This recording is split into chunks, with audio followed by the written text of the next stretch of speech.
So today we have tea. I noticed. It is a green sencha that Faja brought me from Japan. Lovely. Gold standard. It's a little cooler now because I made it on time for when our podcast is supposed to start recording. Yeah, but that here we checks are. out. Hey, you know what I learned today? I can clear all of your drains here now if you ever need. We needed that last weekend. Well, you So you never called me. I maybe a couple I months. bragged about my plumbing prowess. Maybe in a couple of months. Okay. So I was excited to have you on the podcast for a few reasons. Okay. One, I've actually known you longer than any guest that I've had on. So I think we're 15 years. I think it was April 2011 that we met. So for context for the listeners, we've known each other a long time. So you might have to, we'll see if we make the conversation easy to keep up with. But, and then also you seem to be a little bit of a controversial figure at points, but also controversial to those who only hear you in snippets or paraphrases in the media. Yeah, or media. Yeah, so I don't think you've actually done anything more long form than maybe a news interview of like 3 minutes or something like that. So I thought it'd be interesting to give you a good chance to actually maybe explain some reasoning behind some thoughts and Sure. a bit of your life. Well, So I thought we'd start open from the book. beginning. You have always been a host of some sorts, whether it was like house parties or brunches at your house when I first met you in 2011. You were always having people over. Was that like a environment you grew up in? You had a lot of siblings and so on, or how did that come about? Yeah, I grew up in a big house with a relatively big family. There were 7 of us, and I always explain it this way, that my dad was never the type of person, or at least my parents were never the type of people to have plastic still on their couch. So the philosophy is that everything we have, it's here to be enjoyed and to enrich our lives. And I was the 4th of 5 children. So I had, siblings ahead of me to kind of live up to. Oh, I'm the 4th or 5th children too. I never knew that. I didn't realize that until now. Okay. Cool. You can do the math. No, that's the first time I realized that. So I have a younger sister, 3 older brothers, and growing up, we were always like, if we went on a family trip, for instance, my brothers would always be allowed to like bring friends along. Like if we had a motorhome or wherever we were, going and staying, and there was never an issue of like having people over. And it got to the point where, through all the generations, we never had to ask for permission to have people over. And if people came over, it was a big enough house that you'd never be able to hear the doorbell if we were in the basement with music on. So people just got used to the idea that they'd get to the house, walk in, let themselves in, and then go to the basement. And if a new person came to the house and they rang the doorbell, everyone would like be shocked. You'd see a moment of like, what the hell is that? Like, what's that noise? Is that the doorbell? Like, no one knew what the doorbell was. And it was like something like weird was happening, right? Like, it's like if a police officer showed up at your door, you'd just be like instantly like, what's this about? This is not a usual sighting. Yeah. So it's almost like the basement in that 70s show.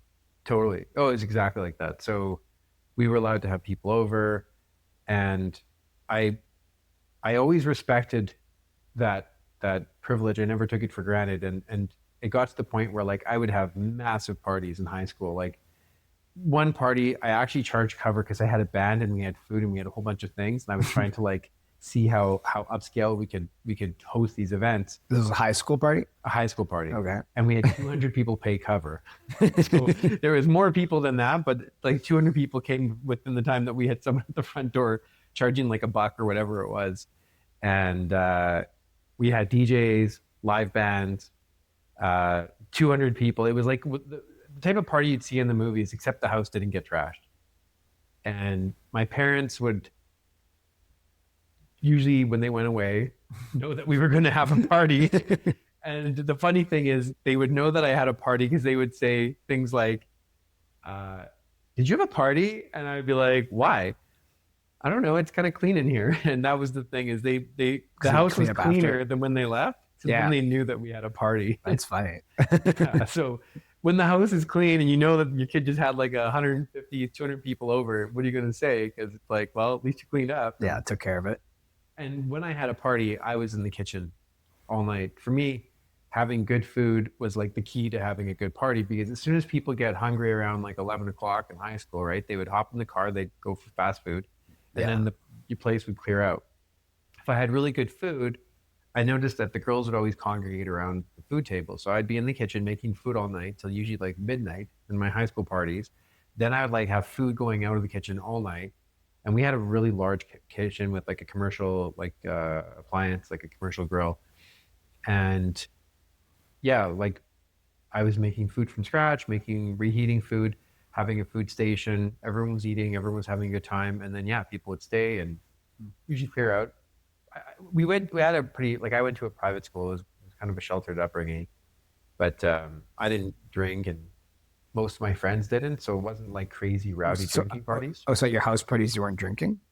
Well, people were, but I didn't even know half the time. I Okay. wasn't drinking. I basically, I think the first time I ever like drank at a party was like my 19th birthday, or it was like well after the usual age. Oh, interesting. Yeah. So when you were doing house parties, were like your siblings all doing it together, or was it specifically you doing it by Oh, yourself? like yeah, there would be minimal overlap. Yeah. I would always like be cool with my sister hanging out with my friends, Yeah. but I was never usually invited to my other siblings' parties, Yeah. and I would find out about them. But as far as I know, I blew the doors off of like whatever the previous record was for the kids and the number of people and whatever. I was always trying to fill the shoes in front of me. So Fair enough. How did that translate into eventually opening a restaurant? well, you mentioned the brunch. So for day like so I spent a couple of years working in Toronto, and when I came back, I reconnected with a lot of friends, and that's what the time I met you Yeah. and your circle of friends. And I loved brunch when I lived in Toronto. Brunch was like the recurring thing every week that we like looked forward to. Like I worked crazy hours out there helping my brothers with the project, and yeah, like six days a week, more than 8 hours, like 10 hours a day type of thing, 10 to 12 or more.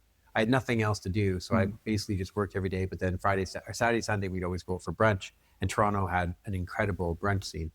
So when I came back, I had this idea that I wanted to open a restaurant, but I just started making recipes and just making things. And I would invite, 10, 20 people over every weekend, almost Saturday and Sunday, and then just like host like brunch parties basically.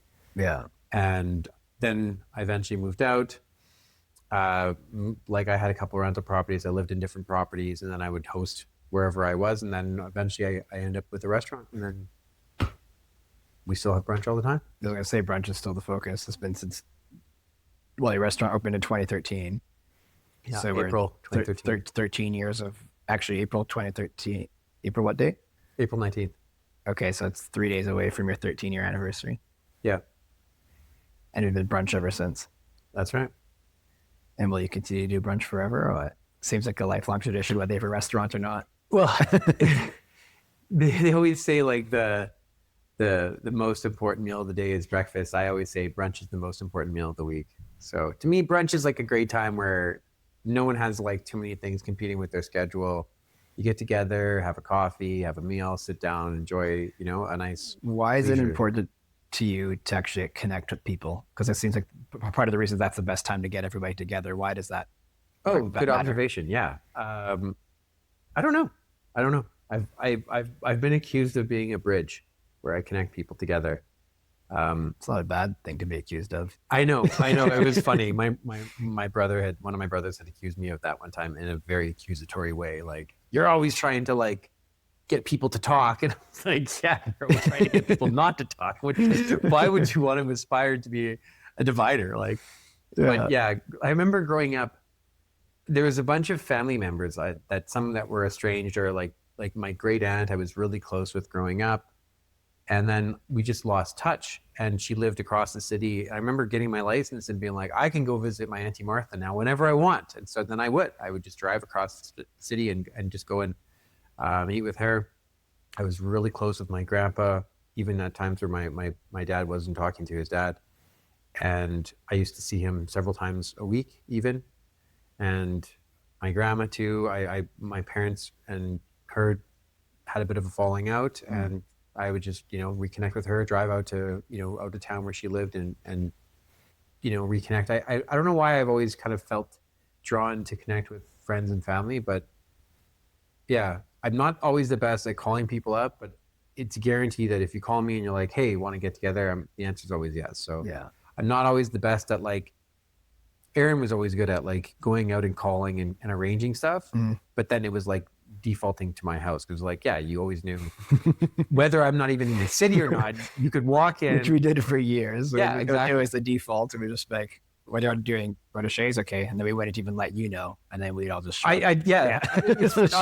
That's the thing. It's like literally I would show up sometimes because I had to go somewhere. I'd show up at 7:00 and there's like 10 people at the house. I'd be like, oh yeah, sorry, I was out. So then you guys thought I'd be here at 5, but yeah, I just got back now. Yeah, we'd all get mad, like, where have you been? Yeah, like, dude, we were here at 5. Like, where were you? Like, nobody let Shea know we'd be here. You didn't have to, yeah. Because again, it's like, well, if I have a house, I might as well have people over. And oh yeah, those are a lot of fun times. I think for me, part of it was growing up in a household that was always busy because I had siblings and my grandparents were always over and stuff like that. That like the moment I moved away and actually lived by myself, I was like, this is too quiet. I don't like it anymore. Like noise around me. And then I started. That's part of the reason why I would always go out all the time was to be around people. Yeah, and then that's why I used to go to your place all the time because like, okay, there's always going to be people here. Yeah, and I don't need to just. I was like, I get bored if I'm by myself. Now I actually kind of prefer time by myself, but that's a few years of a lot of busyness. Yeah, went to one opposite the other, but I don't know if that's the similar thing for you, where it's just like growing up in a busy household just now made you want to. No, I don't need downtime the same way. Like I know like Lauren, my partner, she likes downtime. She needs downtime after a lot of social stuff. For me, the social stuff like recharges me. Like I feel like there's too much downtime, and so being social is like the outlet. I don't know. I feel it's just like a difference in wiring. Fair enough. I love hosting. To me, it's like the restaurant was the perfect opportunity to be like playing host all the time now. I could do this for a living. So what's the key to hosting? Good food, obviously. I always was very, passionate about that. Drinking can be a part of it, but that can be abusive, and people can, self-destruct through it if it gets out of hand. Yeah. I had a brief period of time where I was a bartender and I was around alcohol all the time, and like you get drunk every shift after work. It's easy to get out of hand. It is, but for me, it's like I got it out of my system. It was like when you're 18, you're like, oh, we're gonna go out drinking this weekend, and then there's like that time of your life where you're like going out and like I don't even know if people are clubbing as much anymore. I feel like the younger generation is not into that scene as much, but the thing for me was like the drinking mystique was gone after being around it all. It was like, whatever, I'll have a drink or two, but I don't try to get obliterated. To me. And also I drove a motorcycle for many years, and you just get used to going out and it's like one drink, that's it. Yeah. I can handle one drink. I'm not going to be, over any limits at that point. And then I just got used to being like, nah, it's okay. Show the helmet. I'm driving. Yeah, I'm biking. I'm not drinking. Well, that makes sense. Yeah. But yeah, hosting is about, to me, food, good company, setting a good environment where people feel comfortable, right? Everyone's kind of welcome. You don't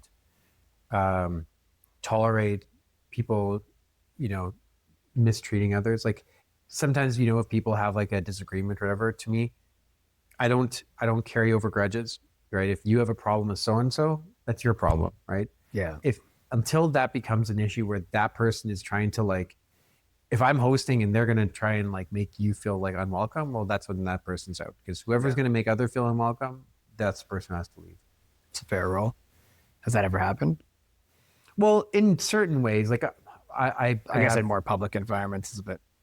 Well, it depends. In a public environment, it probably doesn't happen as often, but like there can be times where there's events or there's parties or there's things I'm hosting where people are like that. And for me, when I'm hosting, I won't allow other people to try and get everybody to like gang up on somebody. It's like, if you have an issue, then settle it. And if it involves a group, then let's all sit down and talk about it. But don't think for some reason we all have to take your side.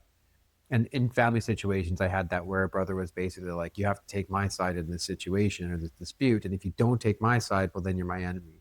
And I had two of my brothers in a pretty involved and lengthy legal battle. And one brother wanted everyone to remain neutral, and the other brother needed everyone to take their side.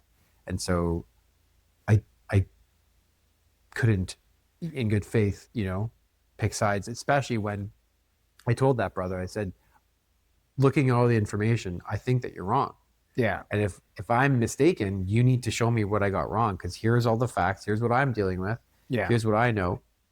I love you. I love them. So don't say you have to pick my side because you're my brother, because you're both my brothers. It doesn't make sense to pick one brother over the other, especially if right? And to me, it's like, I love you even though you're wrong. And if you feel compelled and like you have to go through with this, well, then I love you and I'll be there for you before, during, and after. But if you need to attack that person and challenge them, go ahead. There's nothing I can do to stop that. Yeah, that's fair. So that was an awkward situation, but I feel like you've always been like a very critical thinker. Like you think to a point, but in a logical way. Is that how like you've always been? yeah. Why is that? Was that like something a way you were raised, or was it just like a thing you naturally did? No, I think it's just a difference in design. I don't know. I used to, one of my friends in high school, she used to call me like the Buddhist mountain man. And she was like calling me for advice about stuff, because she was like, and I've had that from a bunch of friends where they were like, they know that I can give them unbiased, unemotional, black and white advice.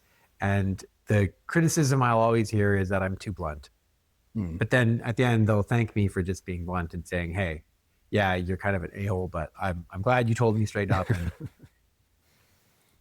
I'll tell them right to their face, like, I love you right or wrong, but I this is what I think is happening here, and you're in the wrong, and you're the problem. You've always been analytical as well. I don't know how else to be. I don't know. It's just the way you've always been. Yeah, I don't know. I like the stoic mentality. I like the idea of thinking through life, and there's definitely a very strong drive in me to maintain that type of a perspective. So I don't know how people survive without being like that. But I think that the core of rationality. So if I want to be rational, then the most important thing is to admit that we won't always be rational, because rationality involves admitting when you're emotional, and we're emotional people. Yeah. So like, why do I like blueberries? Is that a rational thing? No, I like how it feels when I eat certain foods, right? So there is going to always be an emotional aspect, right? Why do you pick certain partners? Is it a rational thing? It shouldn't be. If it is, it should always be based on like what fits, because having a partner based on a checklist, regardless of how you feel, is to me mental, right? You're not being rational, because you're not admitting how irrational we tend to be as a baseline. Where else does that kind of play into like people's thinking? Do you think like a lot of people might not realize they're being irrational? Like I feel like that happens probably more now than ever. People tend to think things just because, and they don't actually think it's through the same idea, right? Admitting that we are emotional. So to start off, if you want to be rational, if you want to be, to me, intelligent, understand that at times you're going to do things that aren't necessarily rational and you can't justify it. Like, for instance, in relationships, people will typically give you a reason for a problem. I'm mad at you because of this, or I broke up with my girlfriend because of that. That usually is never the reason, because people are not making those decisions based on rationality. Is what's happening is you have a feeling. I don't want to be with that person, or I'm upset. You hurt my feelings when you said this, and then I'm going to complain that you did something, right? You left a mess over here, and I'm up. I'm only complaining about the mess because of how you hurt my feelings, and so it's not about the mess; it's about my feelings. Okay. And whenever people try to justify things based on rationality, the problem is what is the feeling that's causing you to even look for a problem? Because an example of this is when people are infatuated, they're completely oblivious and blind to things that people do. Like someone could snore, they could always leave a mess, and they could, do things that are utterly, obnoxious, but then you're infatuated and you're just in love. And the funny thing is, when you're not in love, then every little thing bothers you. You left a mess here. Look at the pillow there. Look at this floor. What is it's like everything becomes a problem. It's not the thing that's the problem. It's that the core desire is missing. And so now you're just trying to justify and trying to pretend like you're being rational here. But really, you're not acknowledging the fact that this is an emotional situation. So you could probably carry that over into politics, right? Why do people like certain things? In fact, I would carry it over right? Why do we have certain political views? Yeah. It's usually based on emotion, right? Why do you think that your perspective is true? You probably have an emotional connection to that ideology, right? You want it to be true. You believe it. It's a part of your identity. So now you're going to defend it from an emotional position, but you're going to pretend like you have rational reasons for doing it rather than just being like, I don't know. I think that person is trustworthy, so I'm just going to believe whatever they tell me. It's not rational, but it's honest, and maybe that's just how you want it. I think it's a lot of politics is who do you actually just trust more based off the little things that you're hearing. Most people don't actually like look into what that politician might do for them. They just kind of either somebody's telling them what the person's going to do, or they hear a little thing and they're like, okay, that's the one that's for me.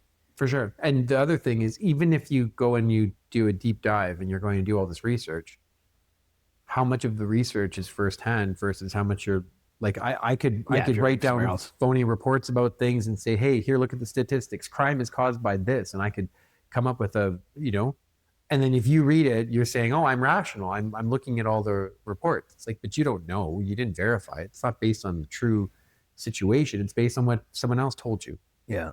So you're always choosing to go to some sort of, third party to get your information, unless you're the one who's conducting all of the research on everything, right? So at the end of the day, I look at politics as a complete emotional type of thing. In fact, I would even say that the political spectrum is like children and adults. In fact, it's probably a controversial thing because to me, one side of the political sphere wants a government to solve problems. Yeah. That's no different than a child wanting a parent to make decisions, right? I want my parent to lend me the car this weekend. I want them to pay for my allowance. I want them to provide a roof over my head, and I want some spending money for this, and I want to be allowed to do that. And the idea is that you're deferring your responsibilities to a parent. And people often look at the government that way. So that's like a childlike viewpoint of the government. The government should decide this for our schools. The government should decide this for our infrastructure. They should maintain this. And I don't want to have to deal with it. Someone else should deal with it. But by taking yourself out of the process, you're also setting yourself up to have situations that you don't like happen. And then who are you going to blame? Like, you're going to complain about what the government taught your kids, but you told them to teach your kids? Like, what do you want? So why do you think it is that people want that kind of like government oversight or government handholding? Like what's the because I think more than ever people are pulling in that direction. Like why do you think, not more than ever, but more than in recent couple decades? Yeah. No, I agree with you. I agree with you on the observation. Why do you think that people are getting pulled in that direction? To me, it's an immaturity. It's like you haven't grown up. If you grew up and you became an adult, no adult wants their parent to come to their house and start telling them what to do, right? You have your own place. You have your own life. Have you ever called your parents up and said, hey, do you want to come here for an hour and just tell me what to do and boss me around? Like, it's unfathomable. And if your parents tried to like, oh, Nick, we don't like your girlfriend. We've talked about it. We've decided that you have to break up. It's like, why would you do anything because your parents told you to? So why are you looking for a parent to do that? It's a child wants that. It's like I have a baby. My baby they cry because they want to be fed. They cry because they want to go somewhere. They cry because they want to be picked up. They want someone to solve their problem, right? It's almost like a lack of trust in their own ability to make decisions. So they want the parent in this case to make the decision for them because they don't trust their own ability to do it. There could be lots of reasons, and I would agree with that being a part of the equation. So whatever you want to lump into it, it's just adults don't want other adults to tell them what to do.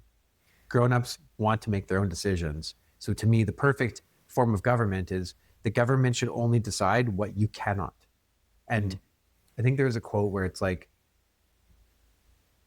the government should solve problems that only the government should solve. The community should solve problems that only the community should solve. The family should solve problems only that the family can, and the individual should solve problems that the individual can. Is that, what time should I go to bed? I can solve that problem. And what happens in my neighborhood? Well, that should be something that's done locally, right? Or my community should decide how we're going to do things. When it comes to like national defense, well, then, yeah, maybe the community of St. Boniface isn't going to be really the best option to decide how to handle or national defense because we're not national. We're on an individual level. Mm-hmm.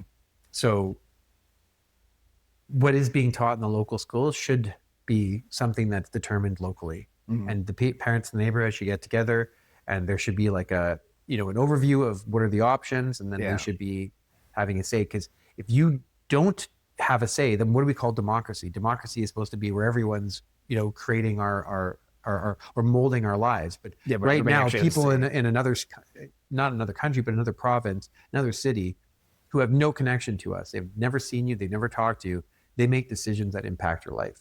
So do you really think that they care about what you want?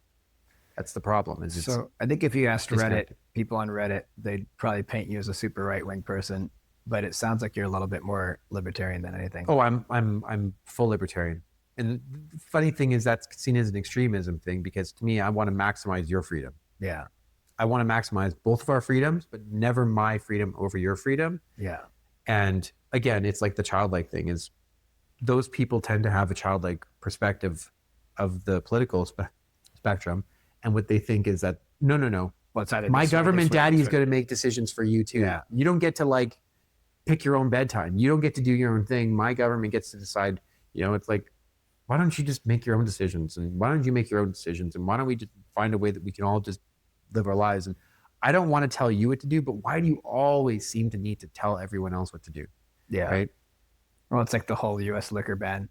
I think it's like the ultimate example of that, because they're saying we're not going to put U.S. liquor on the shelves. You can't buy it because we don't want you to, because they put tariffs on it. But I'm like, if somebody wants to pay 25% more to go get a bottle of bourbon, then let them be. Like, that's if they can pay it if they want to. Why do you have to tell somebody what they can buy and not buy? Well, and ultimately, you can have your own tariffs, right? So, but there's only tariffs on us buying there's tariffs on us selling our products there. If Canada is going to impose a tariff, and we're going to now pay $100 for a bottle of alcohol and give the government an extra $25. Yeah. That $25 should have offset the situation. Like, that's now the government's benefiting from us buying foreign American products. Yeah, but they're just trying to prove a point. Yeah. So anytime where people are trying to limit freedom, people don't realize that is a bad situation. And I'll give you an example. I don't care if you love every single thing that our current government has ever done. If you love the Liberal Party, for instance, the one that's in power, if you love every single thing the Liberal Party has done, everything Trudeau did, everything Carney did, or one or the other, the problem is that if you tell me that we need to just completely give all of our ability to decide over to them, and we have to be happy with that, you have to acknowledge that one day your favorite political party might not be in power. So yeah, you might like it if I'm forced to adhere to whatever your party wants. But what happens when we get a Trump one day? Or what happens if we get a Mao or a Hitler? Like, you have to look back in history and say, you have to be comfortable with every single political party having that same rule. Yeah, because the next person that comes in power might make decisions you don't like if they have the same power as the party that you now. Exactly. Yeah. And that's why I'm a libertarian. I think that you should just make your own decisions. Stop getting other people to decide for you, because you know what? Not everyone has your best interest. Even if you love what they're doing, and you might not like what the next person does. So, we need to respect certain boundaries. So back to the fact that people are not growing up and they kind of want that, like, it feels like they want that parent figure, and the parent figure is the government. Why do you think people are actually not growing up in the first place? Because there's more people now that are falling into that bucket. So there must be something that's making the people never actually become independent, I guess would be a good way of putting it. Yeah, good question. I think that saying hard times create strong men create good times create weak men, I think that is a factor. Because I think the problem is that we got so comfortable growing up that the government, we can trust them. Everyone's going to protect us. Everyone's got our best interests. And, if you look back through history, it wasn't always that way. And people didn't always feel that way. Well, why did we feel that way? Well, because there were certain good aspects for us. And then the problem is that now we're like the frog in the water that's slowly boiling, and we don't recognize the temperature change. So we've gotten so comfortable, we've gotten used to the way things are, and now we're just like, you can hear it all the time. Like you said, there's a growing momentum of people who want the government to be more in control. Like, even just look at our society. I think that our economy is doomed because the government is taking over more and more and more of the role of the public market. So usually when someone would go get a job, you want to go and do something that's meaningful to you. You're going to go and create a business and a service, and you're going to fulfill a community by providing a place where they can go or a product they can buy. So the private industry used to be very, very efficient at solving problems. And more we're seeing the private industry suffer through financial problems from overprinting money. Inflation's causing issues, debts are piling up, and now the government's coming in and fulfilling the role of the private industry. I think the stat right now is somewhere like 40% of Canadians are dependent on the government for their income. Yeah. And when it says 40%, they mean directly, but I would say we're close to 100% indirectly, because if government contracts through businesses that are fully reliant on government contracts, or people that are reliant on actual government pay, then people that are employed by the government. That's right. Yeah, indirectly or directly reliant on the government is definitely above 50, which I believe is the actual number where things start to tip in a bad direction, is when it's above 50. Yes. Because, and the reason the general public are then in favor of the government getting more power, because that's how they get paid. Right. And it's so the problem is that it's a carrot situation where you're getting this option of like, well, hey, but the government job is going to pay me this much. Of course I love that. I want that. Okay, great. Now I've got a government job. I got guaranteed pension. I've got stability, right? Because the government sector, I think in the last job report, there was like 100,000, 110,000 jobs that were lost January, February, but mostly in the private sector. So the private sector is getting crushed right now, but the government sector is fine. Well, one could step back and say, well, that means we need more government jobs, because look, the government jobs are stable. They're not going away. Yeah. Okay. So let's work it out. So what happens when you have everyone working for the government? The government's paying my child benefit. The government's paying my rent subsidies. So now my landlord's getting government money indirectly through me. Government's paying contractors to go and do construction and projects and whatever else. Okay. Well, one of my favorite books, The Sovereign Individual, one of the most impactful ideas I got from the book was that the problem with a situation like that is you go from being able to vote for your government and being in power as a people to now the government's your employer. Well, an employer-employee relationship is not an equal situation. Yeah. When the government's your employer, either through direct being your like boss and giving you money, or from any type of form of payment you're receiving, or indirect. Well, now how do you vote your employer out? Have you ever had a job where you could vote your employer out? Yeah. No. Well, that person's in charge of you. So then what are you going to do? You're going to disagree? Well, we're going to dock your pay. We're going to fire you. We're going to kick you out of whatever the benefits are. The thing is that giving the government that type of a relationship and power, it feels very inviting at first. And so I think the reason, to answer your original question, this happens is we're a generation that's so far past when the government abused that we've forgotten. Yeah, everybody's forgotten. The people who were alive when the governments were abusive and were like destroying people's lives, enacting genocides and ethnic cleansing, those governments, like there's very few people who are alive today to tell us, hey, this is what happens next, by the way. Once this government gets in charge, the people who start getting abused by the system are going to complain, and then the government's going to go and abuse them back. And by then it's too late, right? Yeah. Now you're going to need to have a war because the government's not going to, respect human lives. So to me, it's going in a very dark direction. We see a lot of people coming back to wanting to try ideas that were tried in the previous governments where they had an overreach of power. But this time it's new. Yeah. It's like government run grocery stores. It's kind of one of the new ones that's always popping up. It's like, we'll get up and government run the grocery stores. They can control the prices because what grocers are outpricing everybody or whatever. And then if you actually look at the profit margins for most, like aside from Loblaws, I think Loblaws might be a little bit of that, but at placed in the States and most other grocery companies or people companies that supply the grocery stores, their profits are like 1 to 5% of their revenue. So it's not like they're clearly gouging anywhere. So it's okay. What happens when you start putting price controls on the government run grocery stores? You're just going to price all these people out of business, and then now they're actually going to run the whole grocery stores. And then obviously this is a long line before you get there, but that's how you end up with bread lines. That's what happened before. So I don't disagree with anything you said there. Yeah, so that's kind of like the little scary part. People kind of completely forgot what happened. But then this time it's different. Don't worry, socialism will work this time. Why is it different this time? No, that's what they're saying. It's because I'm in control. That's right. Well, no. So to take a step back, here's something that I think is being overlooked, in the simplicity of that. The biggest fundamental problem that people have when it comes, like, so anyone who disagrees with you will disagree with you because of this one thing. They think that the current system we have right now is capitalism. Very few people understand what capitalism is. And if I were to define it, to keep it very, very precise and clean, because if you don't have precise definitions, it's easy to say right now, oh yeah, look at all these problems, all the billionaires, it's created by capitalism. Not true. The thing is, capitalism is an open market. I would say open markets.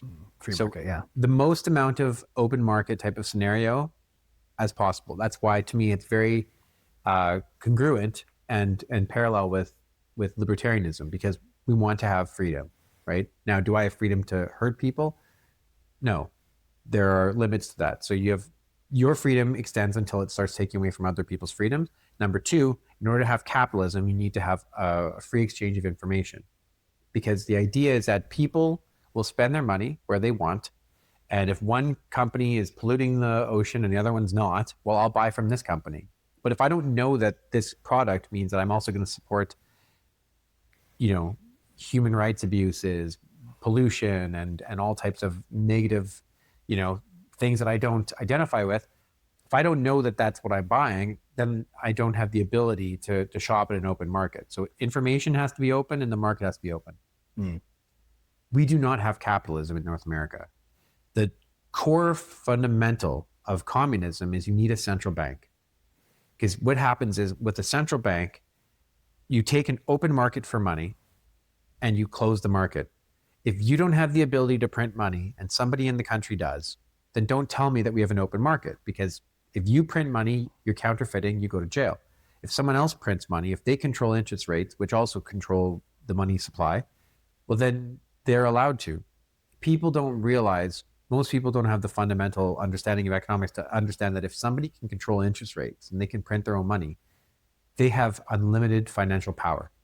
If you try to run in an election because you've got great ideas, well, that person can now take an unlimited amount of money and fund someone to run against you and fund someone to run for your same party against you. So now you have an opposition, and then you have someone splitting the vote on your side, and they will almost always win. Maybe not right away, but over a couple cycles, with enough money, they can usually convince enough people that you're evil and the other person who's bribed and paid for is great. Yeah. So in our system, we have central banks, and central banks did not always exist. In fact, America used to be a capitalistic country. That's when it became the most powerful nation in the world. Since they enacted a central bank, they've been having war after war after war that would never have happened, because people would never have given up their money to pay for a war. But because there's a central bank that can print money, they don't have to tax you to pay for their war. Well, they kind of are taxing when they print the money. It's indirect. That's the problem. In England, for World War II, I believe it was, they sold war bonds to raise money to pay for the war. They sold their war bonds, they raised the money, and then they financed the war. After the war, it was found out that no one actually really bought their war bonds. No one wanted to pay for the war, but they lied and said that people did. When no one bought the war bonds, they went to the central bank, they just printed the money to buy the war bonds, and then lied to everyone saying, look, everyone is supporting this war. And the World War II, in my opinion, and World War I would not have happened had we didn't have a central bank to finance it, because people don't want to go around killing people. It's not a hard thing to understand, but think about, how do you finance a war, right? Right now, the war that's going on, the wars that are going on in the world. Yeah. Very few people would take money off their paycheck to go and donate it to the War Department. Pretty much nobody. Pretty much nobody. Yeah. Right. So how do we create a war? Well, we need a central bank. In fact, it's no coincidence that the central bank of the United States happened like it was created right before World War One. Yeah. So everything negative about society, whenever someone complains about capitalism, 100% of the time, they'll give examples of socialism. Well, look at the financial inequality. Well, the only way someone makes money in capitalism is they've got to solve a problem for you to get you to voluntarily give up your money. Yeah. If they didn't solve a problem to your satisfaction and do it better and cheaper than the next guy, you would not continue doing business with them and they would never get your money. So a billionaire in a capitalist society has to solve a tremendous amount of problems for other people in order to be rich. You would love that person. Some people more than would say anyone that else. is currently happening in our system still, though. For example, like Bezos started Amazon, he solved the problem. You can now get anything you want within like 1 or 2 days, and all you got to do is buy it, and you directly send him money. Right. So there's still billionaires that make money from what would be a capitalist benefit. There is still competition in socialism. Okay. But if Bezos has never received any money or financing from any third party, you could attempt to make that offer. Because I'm not a socialist, ideologically, but I still can produce and still earn a living. So it doesn't mean that everything in society is socialist. There are still businesses, there are still private things, but the problem is that the government's in control. If the government wanted to shut down, so Elon Musk is a great example of a very successful, financially successful entrepreneur, but he also receives a buttload of government subsidies, right? All the carbon credits and everything else. So the government has a role in picking and choosing who will win and lose, because if I control the interest rates, I can put your loan at 20% and I can put your competitor's loan at 2%. So now I can favor certain people so that no matter what, it's like you're running a marathon and I'm attaching dead weight to you. I think you kind of saw an example of that when they started wanting Elon to lose, and then they stopped giving government subsidies and they started pretty much blocking anything that he could do for a year and a half. And that's the thing, is when you give the government control, they choose who gets the contract. Yeah. So now it's not whoever is serving the public the best, it's whoever I'm friends with or whoever just dropped off a briefcase full of money. And you hear about this all the time. You look at the Congress people in the US, and they're like insanely wealthy. And then there's websites that track their investments because they always seem to know the right companies to invest in, because guess what? They also voted on the bill that gave the contracts to this company, and they knew that 6 months ago, so they invested in it then. That doesn't happen in capitalism. I made some money what part of the money I made to open the restaurant was because of a Nancy Pelosi trade. Yeah, God bless her. She always has that Midas touch. There was something that was she was trying to shift chip manufacturing to the States, and then she had made a proposal of something. It was something like the offshore or whatever, something blocked NVIDIA. And the couple of days before she said that, she had moved her money towards a chip manufacturer in the States. Yeah. I think it was SMCI or something like that. And sure enough, I put money in there, and that week it went up 30 or within a month, I think it went up 150, 200% or something. Exactly. And I was like, oh, this is an interesting one. But then you think about how often she has actually able to do that. It's this is why she's able to triple Warren Buffett's returns over the course of 30 years. Of course.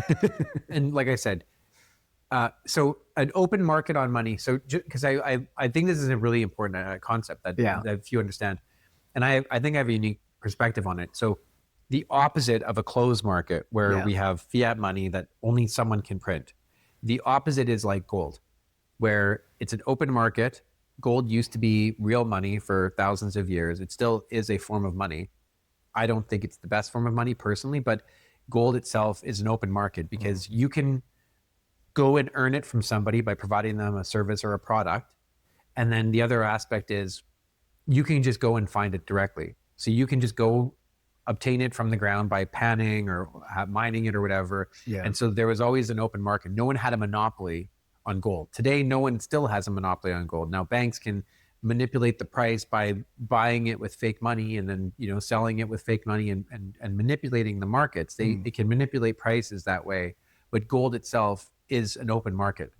And when we had a gold standard, any country that had a gold standard thrived. That's why England used to have the world reserve, and their dollar was the pound, and it used to be based on a pound sterling, which was silver. Yeah.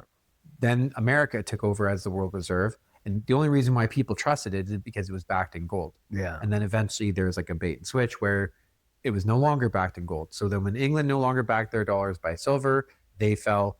And when America no longer backed their dollars by gold, their economy started to have these problems. And it's going to eventually collapse because eventually people will say, wait a second, you've got $1 trillion. I've got $1 trillion. How can we all have $1 trillion? It doesn't make sense. Like at some point it gets ridiculous. Like Weimar Republic is a perfect So what do they example. go replace it? Do you think it'll be like a nation state or government that's backed by something that's actually tangible or non-fungible like that? Or is it, or do you think it'll just, nation states are going to become, because you said Sovereign Individual is your favorite book, and they kind of lean towards nation states falling. Yeah. Well, there's two aspects of that. So, for instance, the dollar will never have to go away, just like the pound didn't go away. It no longer has world reserve status. Yeah. I think there's a chance that a very, very powerful group of nations could create like a BRICS type of thing. They could try to. It's not my number one probability. I think Bitcoin will eventually take over as the world reserve just because it's the most trustworthy form of money and it's decentralized. Right now. Pardon? Right now. Well, like for now, I mean. Yeah. Well, my own personal take is Bitcoin is the last money we'll ever use until we no longer need money. Eventually, there is no reason why we need money because if we took the technology that we have and we use it for good, everyone will have all their needs met. Well, it's like it's kind of like Elon is preaching right now with the like infinite abundance. Essentially, once there's enough robots and the energy is cheap enough and you hit a certain threshold, everything just kind of. Yeah. What he doesn't talk about though, what the most important thing, because I've heard him talk about it, the most important thing is that we have a fairly radically abundant earth right now. Yeah. We have a lot of stuff right now. The problem is always distribution. Yeah, it's the same thing with the food problem. Right. We have plenty of food, it's just not distributed properly. Yeah. It's because certain people get in control, and if they're not getting paid, and if they're not like some people, I think are just doing it to be in control of others and just to lord over them and to hold them back. I think that some people serve their egos that way, and their identity is bolstered by knowing that other people are suffering because they decided to limit the supply of things, or like this whole situation. The attack on Iran was very predictably going to cause a oil shortage, which was very predictably going to put hardship on people's lives. And I can't believe number one, war is a bunch of people dying. It's only necessary to me as a self-defense mechanism. If it's about self-preservation, there's almost zero justification for a war of aggression. So if we didn't have an existential risk over the situation and we hadn't exhausted every single opportunity to talk about the situation, then that's the problem. We should always, try to sit down and talk. I don't get the impression that they're trying to resolve things amicably or find a situation where everyone can kind of just it's like good fences make good neighbors. As long as their stuff, if they want to make bad decisions and it only impacts them on their border, then that's fine. There's a certain element of you have to let people learn from their own mistakes. Whenever you're going to go into someone else's house and say, hey, you need to rearrange everything, you're doing it wrong. It's a very high bar to be able to decide what other people do. Right now, if it's about protecting people that are being hurt and harmed, there's an argument for that. But back to the point I was starting with is that knowing that they're going to raise oil prices, knows that they're going to have all these people who are going to suffer, and now prices of groceries are going to go up, and it's the benefit is very, very, very, very slim here compared to the guaranteed pain, and I just don't see it. I think that this is serving a small group of people's interest and not the world. So a really good point that I think is no individual is truly socialistic. And my argument for that is that socialism is where we're going to give up our funds and then someone's going to redistribute it. Yeah. Okay. So then I propose, if you are socialist, give me your money and then I'll redistribute your funds. But what if they don't want you to be the one to redistribute it? Oh, okay. Well, that's interesting. So then you want to pick who's going to redistribute your funds. Yes. So that's not socialism, is it? Because now you're like, I want you to give up your money so that someone that I like is going to take away your money and give some of it to me, or give it to someone else that I like. It's not someone that they like specifically. It's somebody that the country voted for. Whatever it is. The problem is that they're not going to always like, okay, every socialist are they happy with Trump, what Trump is doing with their money? Well, okay, you guys liked a left-leaning government, and now there's a right-leaning government that's tyrannical, and you hate them. Okay, well there you go. You got something you don't like. Yeah. So the point I'll go to is that if you were truly socialist, you would be okay with me spending your money. But I've never met a person who wants me to redistribute their funds for them. Every person, when they get a paycheck, they want to go to the stores that they identify with. They want to spend their money where they get their best value, where they're treated the best, and they want control and final say over how they spend their money. I don't think it's that they just want your money to get redistributed to them.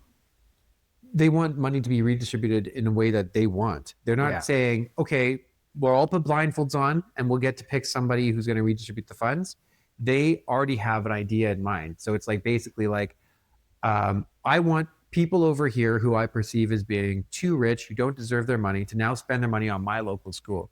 They're not saying, you know what, guys, let's just all pool our money together and then let's decide later what to do. They already have an idea of what they want to have happen with the money. And like I said, every single person that I've ever known and ever met and ever talked to, when they get a paycheck, they want to spend their money where they want. They don't want me saying, oh, well, you have to shop at this store and you have to pay $500 for that toaster because it was made by good people. Not by those terrible people over here. It's made by good people and it's worth $500. So you spend, every single person I've ever known takes their money and they go to the store and they look at stuff that they can buy and they pick the thing that they like to buy. That is capitalism.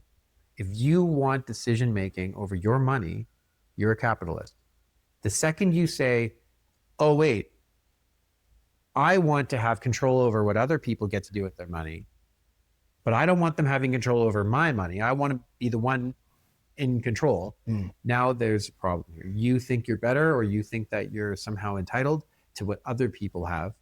And that's a fundamental problem. That is the problem with socialism is there is no true socialist when it comes to their own money because they would never voluntarily just hand it over to anyone and let them decide. They want to have the decision over what happens. Like I said, I think everyone should invest in this project, so socialism is best. It's like the second the money doesn't go to their project and it goes to something else, right? Then they would be up in arms and they'd be complaining and freaking out. Should billionaires exist? Yeah, absolutely. But Why? they need to earn it. You should solve many problems that people are happy, give you their money and say, wow, you produce the best quality food, you produce the best services, you help the most amount of people, you protect the environment. Yeah, absolutely. I remember somebody telling me they shouldn't, and then I gave a couple examples of billionaires that, because they said every billionaire is bad because they're doing a bunch of bad stuff in order to get their money. And then I told them a little story about this guy in Italy after I think it was the Second World War, who they couldn't afford chocolate because chocolate was too expensive back then. So he found a way to actually mix cocoa beans with hazelnut, and through that he created Nutella. And then from there he created Ferrero Rocher as well. And eventually his net worth became worth 40 billion. And all he did until I think he died like 96 or something like that. But he would literally just be in the factory for like 16 hours a day chasing chocolates. That's all he really cared to do. He just loved chocolate. He tastes chocolates. He found a way to get chocolates out to people that couldn't afford it. And is this Willy Wonka? Willy Wonka, pretty much, yeah. I mean, he's worth like 40 billion. I was like, how is this guy just like evil? Like the guy literally just found a way to get chocolate to people. For what the price they're willing to pay. It's because they mixed in palm oil. That's why he's evil. Eventually, I doubt he did it off of that. No. That's only when like a private equity firm bought it or something stupid. But there's a bunch of examples like that too. Same thing with like Red Bull. The guy literally just found a drink, carbonated it, and then sold it to people who wanted to buy it. Well, the problem with Red Bull is that there already was a Red Bull drink out there. They still got paid. They still make it. Yeah, then that's. I remember, and they still sell their original product too. Yeah, it probably sells better than ever because people want to go try the original one. Maybe I bought it when I was in Bali. Preaching to the choir here. To me, society should always be about merit. And my point is that I think that every person who disagrees with me should have full agency and autonomy in their life, and they should be allowed to take their money and spend it wherever they want, not just where I like.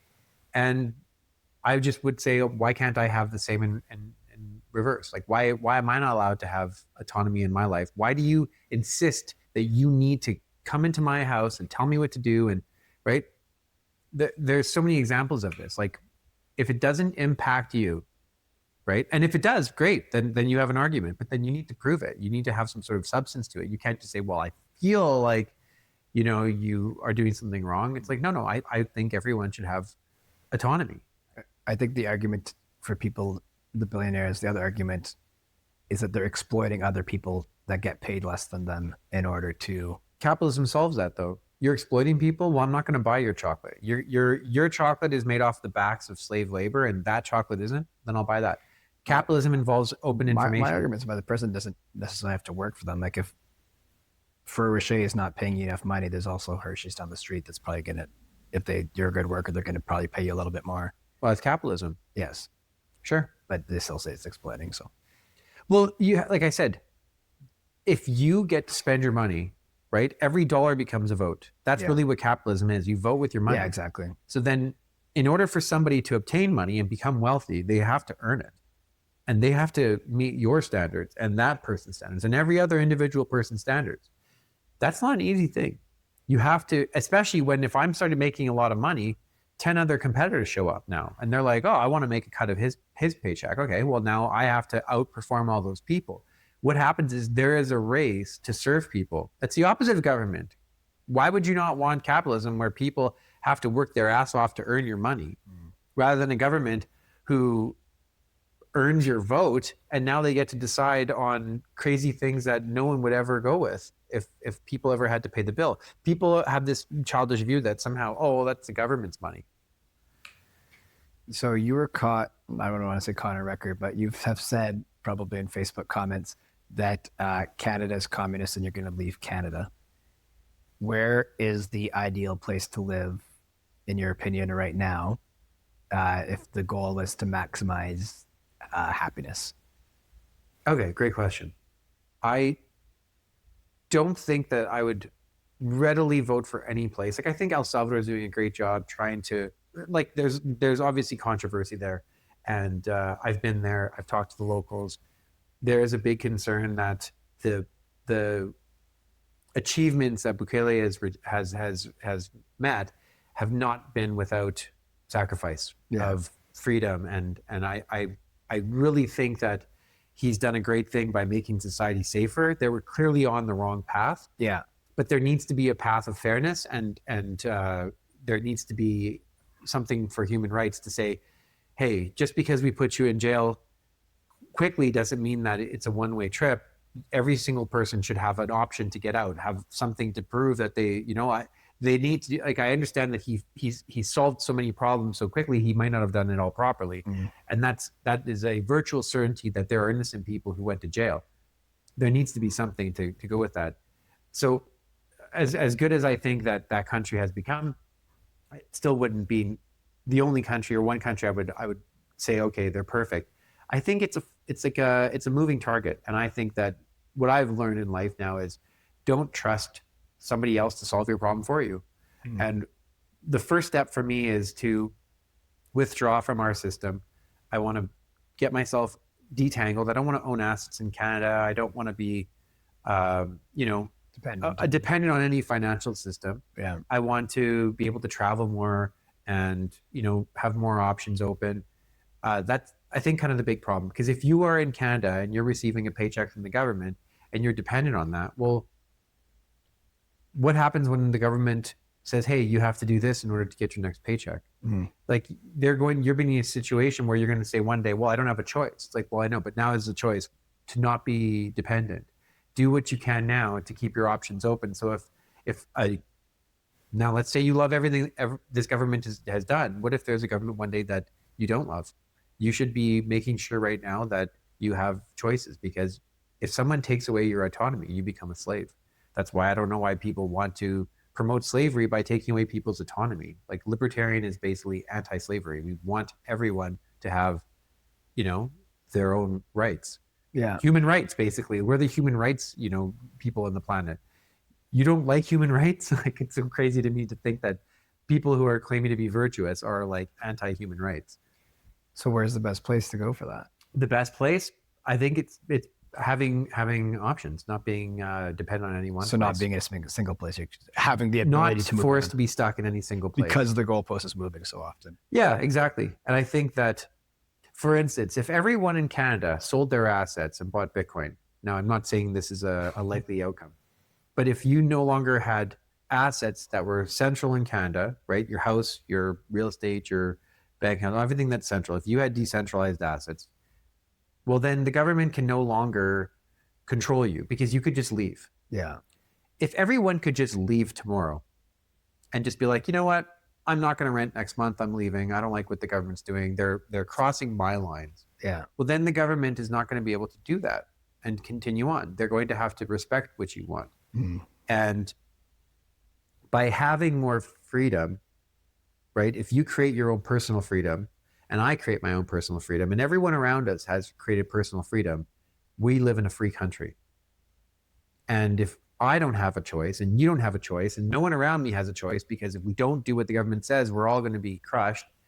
Well, then we don't live in a free country. Yeah. So you can't just say, well, I like what the government's doing, so that means we have freedom. It's like, that's not the definition of freedom. Freedom is, regardless of who's in power, are you still going to maintain your freedom? Yeah. And if it's like, well, no, this government could change the rules and now I no longer can go out because now they're going to limit me and put restrictions on where I can go and who I can talk to, and well, that's a problem. And people think that might be crazy abstract, but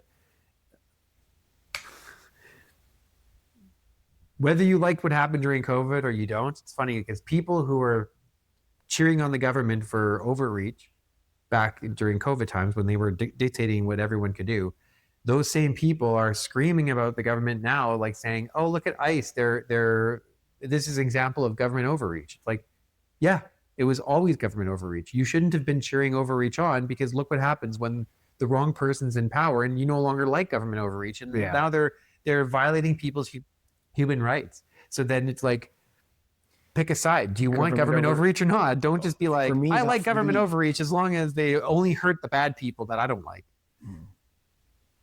Government overreach for me, not for thee. There you go. On that note, on COVID, there's one thing I want to clear up. I remember sitting at a bar top in 2021 and somebody at the bar was like, Shea Ritchie, isn't he the guy that's single-handedly responsible for COVID in Winnipeg? So how many fines did you collect during COVID, and how many of them, because I know you're fighting them in court, how many of them stuck? We received 10 fines. Some were, the first two were 2,500, and then they were about 5,000 now. Was this health department or was this liquor? All COVID fines were health. Okay. It, So it was 10 it was- health fines, 10 COVID fines. Yeah, 10 health fines. Okay. I appealed all of them. I was given 2 court dates only. One ticket we lost and one ticket we won. The one we won was when it was like a dancing fine at Corden.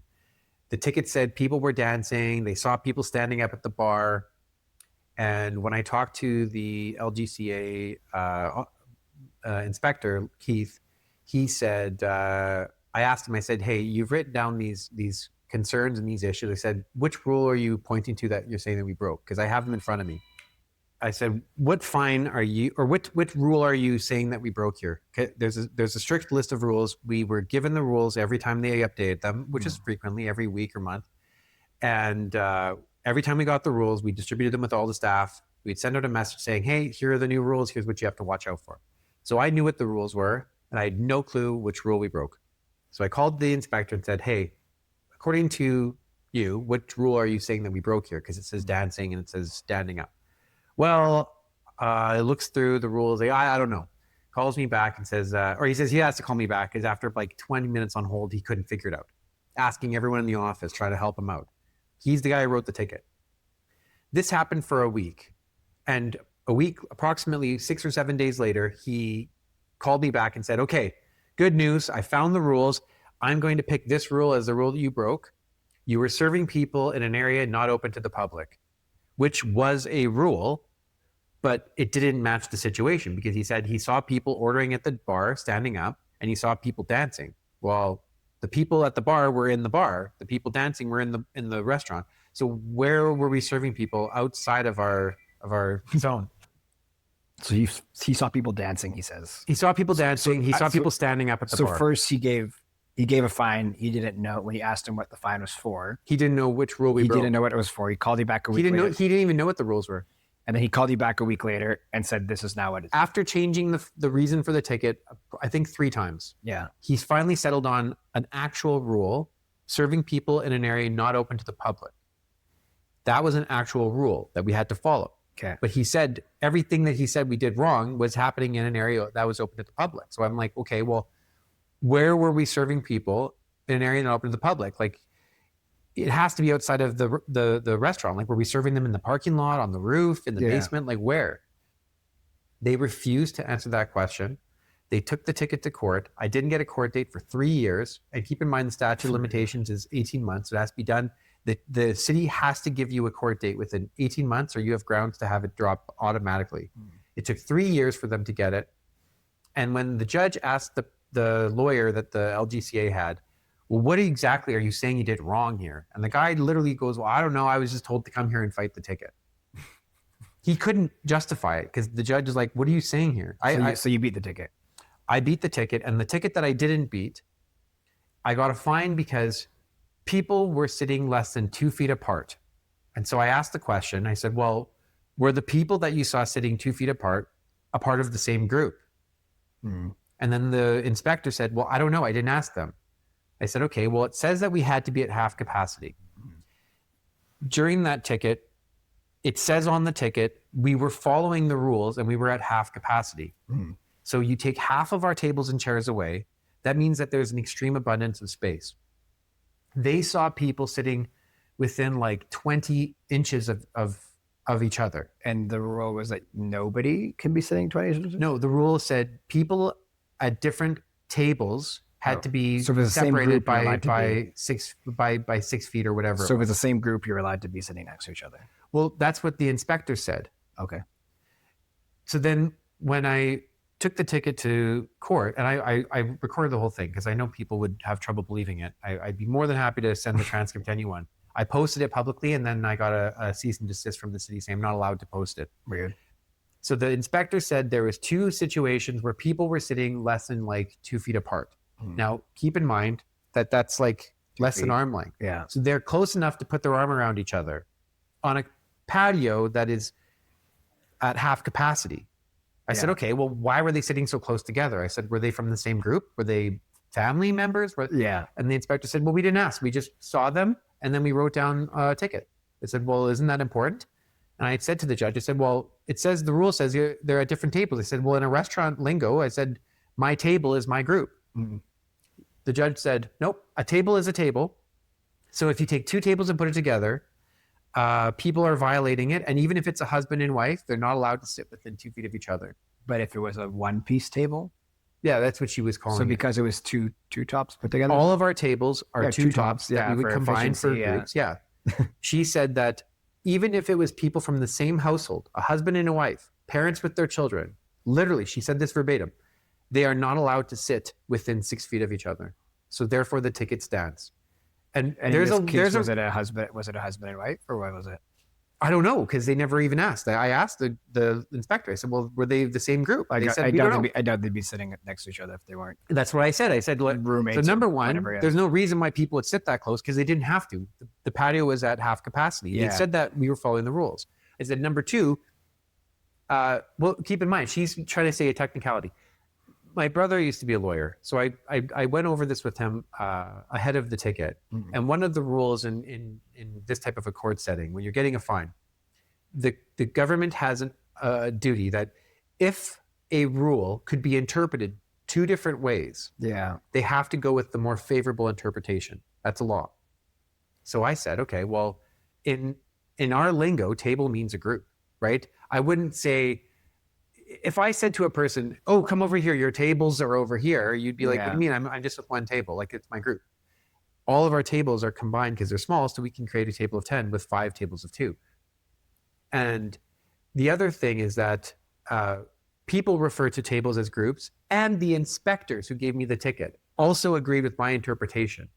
And the judge, hearing the argument, still said, even she said, reading this rule, it says tables, and there is no possible way anybody could have thought that a table could refer to anything other than an individual table, a piece of furniture. It doesn't refer to a group of people. There's no possible way that could be misinterpreted. right? There's no alternative explanation or interpretation, which is an obvious lie because the inspectors agreed with my interpretation. And they admitted, well, they didn't ask the people. They didn't know if they were from the same group, which they thought could have been irrelevant. And like I said, she even went so far as to say that if it was a husband and wife or a parent and a child, they couldn't sit together at a restaurant during COVID. And that is an absolute lie. At no point in time was there a rule that people couldn't be with people from their own household. Yeah. In fact, there was a rule explicitly stating that you had to check IDs, check their addresses. If they were from the same address, you were allowed to sit them together. And there was times where people from different households were allowed to be get together, but there was no time where parents were not allowed to be around their children. Can you imagine? Parents couldn't be around their 2-year-old, like because of COVID. Like there was no rule that parents had to socially distance from their child. Yeah. So the judge just lied. So going through this whole situation just destroyed my trust in the system. So to be clear, you, the breeder of COVID in Winnipeg, got 10 tickets, 10 fines, and 1 stuck. And it was because people from the same household sat next to each other. But yeah, she said that we were not allowed to sit people from the same household together. Okay. So it wasn't even, then that wasn't even actually a rule. And by the way, it explicitly said we were following the rules. And the reason why there was so much, it's a little bit anticlimactic. Yeah, I know. Well, no one ever cared to look at the facts. People would try to bully me online and say all these terrible things, and I was like, look, well, because all they saw was just look at pictures them. And people of would the never patio. look at the facts. They would just look at the pictures and be like, oh, the patio looks full, and they're taking like a horizontal view where you can see like distance. Or they would look when we weren't under restrictions. So the biggest problem is that we had a very forward-facing patio. Yeah. So if there was the same number of people next door at anywhere else on the street, no one would see it, but because it was in their face, like people would literally say, "I don't care what the rules are. Nobody should be going out." Yeah, that was the other this thing. time. People were like, "Well, he should just be going above and beyond the rules." But there wasn't a rule for anyone else, and they would never have said that to anyone else. They just saw that people were at my place, and then they blamed me when we were following the rules. Yeah. So I don't like. The funny thing is that people go, "Oh, he's just breaking the rules to make money." It's like that's the dumbest argument ever. I've been in business for 10 years. I've never broken the rules to make more money anytime other than this. So why are you thinking that all of a sudden now I'm like, I don't care about a reputation. I'm going to break rules to make money. Yeah. I never broke the rules to make more money before that. We had never received a fine. We had never even received a warning from the health department. We had an impeccable relationship. And the funny thing is that I've even recorded conversations with people that were giving me tickets and people who were inspectors saying, we agree with you. You know, you're doing everything right. I don't know what they're doing. I'll go and find out. And you everything you say, and I agree with you. I literally recorded a conversation like that with an inspector. And the next day, they showed up with 3 more tickets for $5,000. He told me he was going to find out at their next meeting with the manager that, ask my questions and find out why there's some inconsistencies going on. And then they just showed up with tickets. That was the day I got $15,000 in tickets. And it's just, they would just make up stuff and but you beat ticket. Well, no, they didn't even give me court dates for them. They refused to give me court dates for them. Because they knew you were going to beat them. I don't know. They could have just told the judge to give me a fine anyways. Like it's not like There's a lot of businesses that just went ahead and paid the tickets or shut down because they had no choice.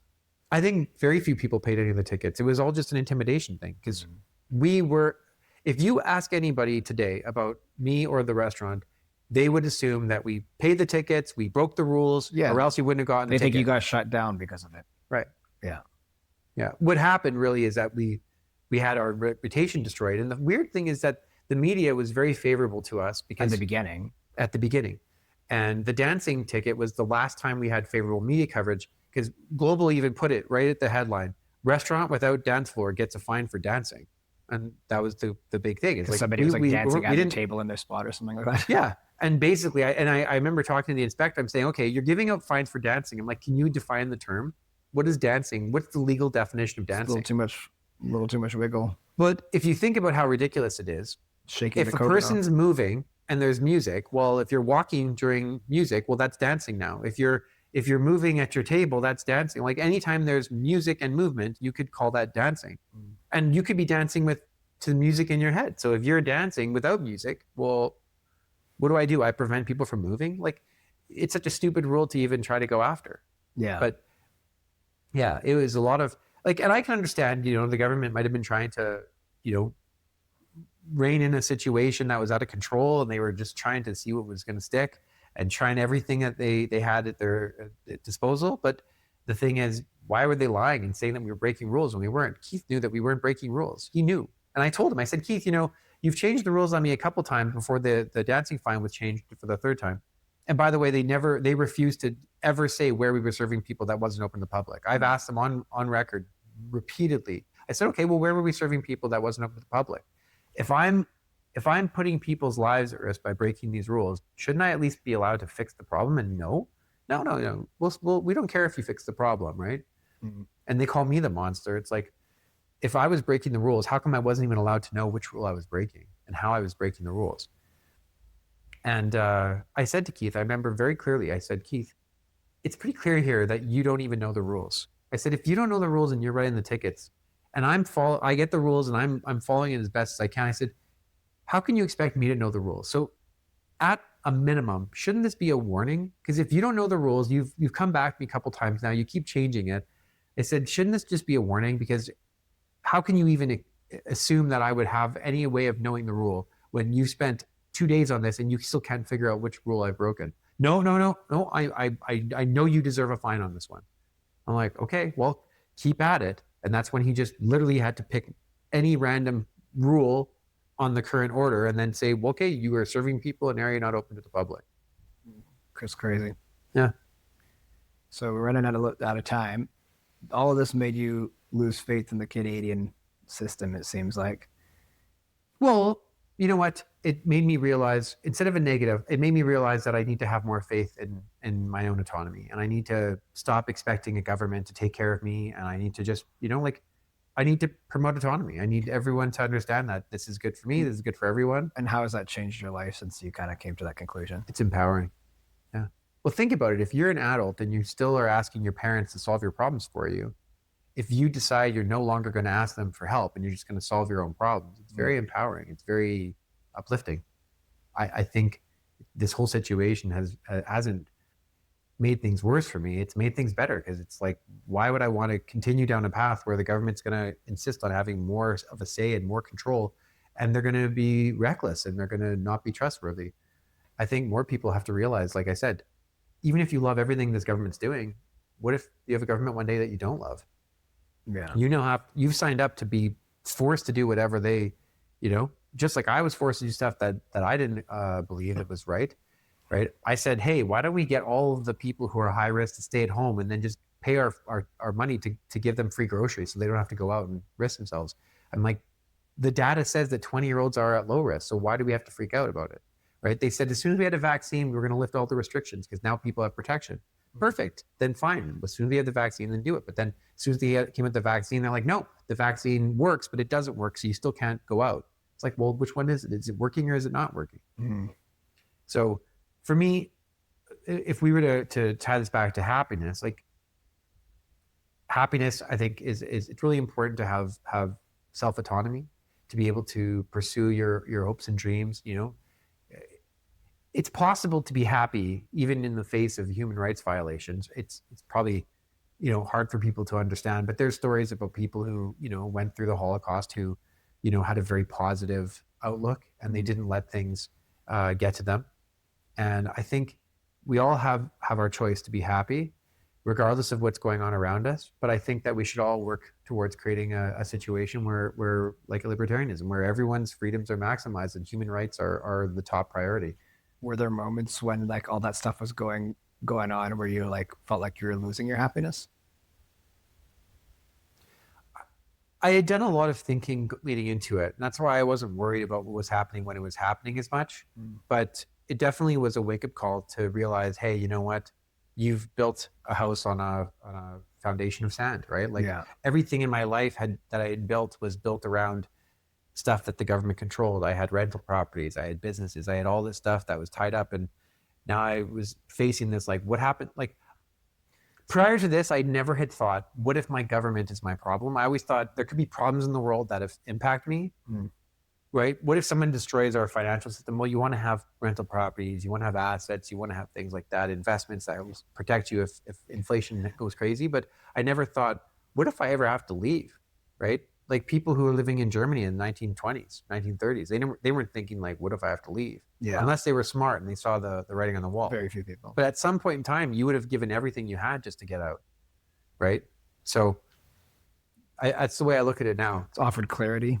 Yeah, you might be in a situation where you'll be willing to give up everything you own just to get out of a bad situation one day. So that would be my own caution is, you know, like there are other aspects of it. Obviously, my whole life doesn't revolve around, you know, the tyranny of the government. In fact, it's a very minor part. Like for me, everyone needs to find their purpose in life, which I think comes from your intuition and following it. And everyone has a problem that they solve better than anyone else, and they need to figure out what that is. And it's not a specific thing for one time. It's a progressive journey. I liken it to like the old-fashioned analog dial for radios. You figure out your intuition and you figure out how to like tune in by like getting closer to the dial, but you usually go past the right channel. Then you go back in the other direction and you fine tune it. And intuition's like that. You have to figure out, you know, what your gut's telling you, and you need to pursue, like the alchemist story. I love that. You know, you have to go on that journey. You have to follow your intuition, and you don't have to always justify it. Like I said, it's not a rational thing that you have to justify. It's rational to follow your emotions and to follow your intuition. Are you a happy person? Yeah, overall I am. Yeah. People remark all the time how if they had a fraction of the stress, they'd probably be bonkers. But yeah, I think everything works out in the end. Yeah, I'm really excited about you know, what's ahead. I feel like I've, you know, made a lot of improvements and grown a lot through this. The only thing worse than going through a bad situation is not learning from it. So every situation is an opportunity to move forward, to achieve something else. And to me, it's like life is going to keep slapping with the same problem and same lesson until you learn it and move on. But you're not going to have no problems at the next level. You're just going to have a different problem. I'd rather have a different problem than the same one over and over again. Have a better problem. Yeah. That's fair. Yeah. Well, thank you for being on my podcast. My pleasure. Thank you for being my friend for 15 years. Oh, my pleasure. I hope it continues for another 50 more. Sounds good, Something man. like that. Probably longer. Thank you. Anytime, man. Okay. Thanks for having me. Thank you for listening to this episode of the Now with Nick podcast, this time with Shea Ritchie. I hope that even if you disagree with some of what he said, you still found some value in what he was saying. Me and him actually disagree all the time, but the best way to find the truth is to find somebody that you disagree with and then debate it, discuss it, and get closer to that truth. So if you did enjoy the conversation with Shea Ritchie, I will put his social handles in the description below. And if you did enjoy the podcast episode as well, you could also follow and subscribe to the Now with Nick podcast at Now with Nick on all podcast platforms and social media channels. Thanks for listening, and be loved.